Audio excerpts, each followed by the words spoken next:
You've bought an album you already owned. You've streamed a song 100 times just to help it chart. You've flown across an ocean for a concert, and you told yourself it was just because you loved the music. It wasn't.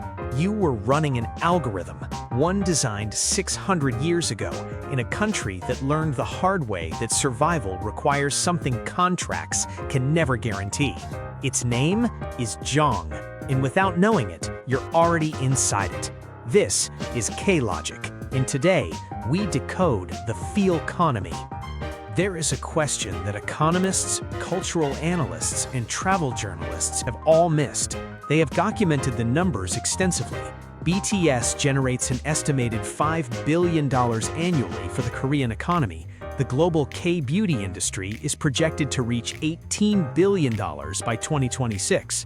Korean films, dramas, and webtoons collectively form one of the most powerful cultural export engines on the planet. The data is everywhere, but nobody has asked the more fundamental question: why do people spend so much on Korean culture specifically?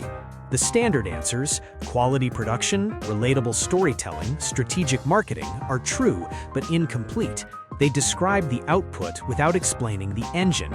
From K-Logic's perspective, the real answer is embedded in a concept so deeply Korean that most international analysts don't even have a framework for it. The answer is Jeong.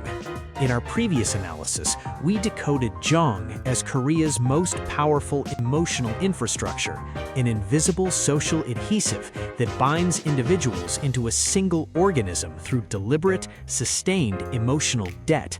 Not love, not friendship, something more persistent, more structural, and more irrational by Western standards. What we didn't analyze yet is what happens when that emotional infrastructure scales globally. When Jeong, a system designed for small communities surviving harsh historical conditions, gets injected into a global pop culture delivery mechanism, something unexpected happens. The emotional debt doesn't disappear, it amplifies, it converts, it becomes an economic force so powerful that it is quietly rewriting the rules of how culture gets consumed in the 21st century.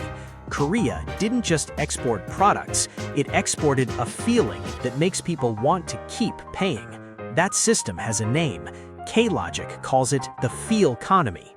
To understand the Feelconomy, you need to understand what Jeong actually does to human behavior at scale.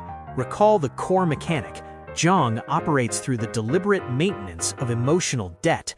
Unlike Western transactional relationships, where a favor is repaid immediately to achieve closure, Jeong keeps the emotional ledger permanently open. The debt isn't a burden, it's an invitation to stay connected. It signals this relationship is not finished.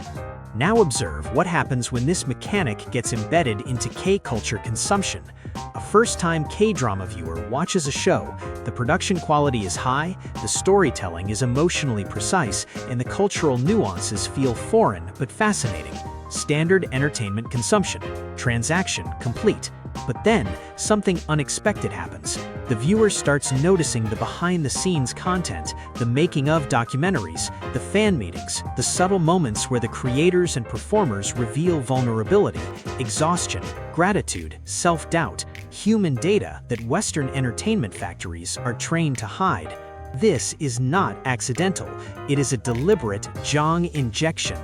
By revealing vulnerability, Korean entertainment systems activate the same emotional trigger that makes a Korean merchant give you extra side dishes at a traditional market. The transaction is no longer about the product, it becomes about the relationship. And in Jeong logic, a relationship cannot be settled with a single payment. The viewer is now inside the system. The emotional ledger is open. What follows is the Feelconomy in full operation. The fan buys the album not just for the music, but to participate in the first week's sales count because the artist's success feels personally meaningful. They attend the concert not just for the performance, but to physically manifest their position within the communal bond. They purchase the limited edition merchandise not because they need another photo book, but because discarding the opportunity feels like a betrayal of the Jeong they have accumulated. Every purchase is simultaneously a transaction and an emotional signal. I am still here. The ledger is still open. This relationship continues.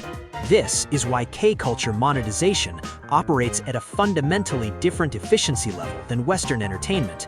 Western fandoms buy products. Korean-influenced fandoms maintain relationships. The emotional infrastructure converts passive consumers into active participants in a shared system, and active participants spend more, stay longer, and recruit others. The Feelconomy doesn't sell content, it sells belonging. Here is where the analysis becomes genuinely uncomfortable. The feel economy is working on populations who have never heard of Jeong. Fans in Brazil, Nigeria, Indonesia, and Germany are exhibiting behavioral patterns that Korean social scientists would immediately recognize as Jeong-driven, without any conscious awareness that they are operating inside a cultural algorithm. This raises a profound question. Is the feel economy a form of cultural export or cultural extraction? Consider the mechanics from the consumer's perspective. The emotional debt loop is real, but asymmetrical. The fan maintains a deeply personal sense of connection to artists and creators who, by structural necessity, cannot reciprocate individually. The Jeong that forms is genuine on the fan side. On the production side, it is, at least partially, engineered. This is not a moral accusation. Every entertainment industry in the world engineers emotional engagement. What makes the Korean model distinctive is the precision of the Jeong mechanic and the fact that it was originally designed not for commercial scale, but for community survival. Jeong emerged in a society that needed people to take care of each other without contractual obligation. It was a survival protocol for a people who endured colonial rule, war, and compressed industrialization within living memory. The emotional infrastructure was built under pressure, refined over generations, and encoded into every layer of Korean social behavior.